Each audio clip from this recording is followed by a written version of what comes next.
Today's reading is from a really great book by my friend Charles Finn called Wild Delicate Sounds. It's called Red Fox. With cloud and cloud shadow, sun and then no sun, wind and then no wind, over soft pebbly sand and then quickly in front of the green background of river, the fox came towards me. It drifted, drooping its tail, a spirited flick of each paw before it set it down in the sand.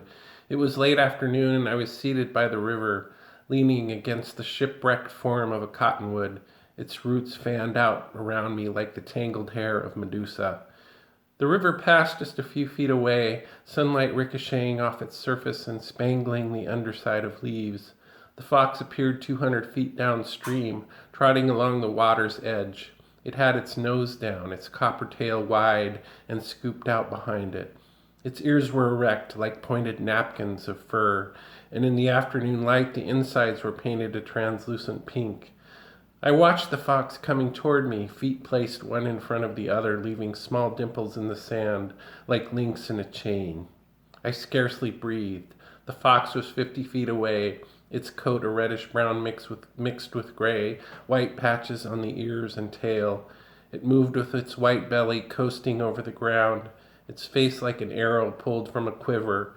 Its pupils were jet black, India ink, what I imagined the black of a tomb to be like. Yet there was a ring of rich earth brown circling the outside, softening them, adding a hint of bizarre chevalier charm. Here was an old face, I thought, the quintessential wise face of a fox. I could see the full force of intelligence sloping from the ears down to its eyes, protruding in the sharp snout and nose. For the animals shall not be measured by man, writes Henry Beston in The Outermost House. In a world older and more complete than ours, they move finished and complete, gifted with extensions of the senses we have lost or never attained, living by voices we shall never hear.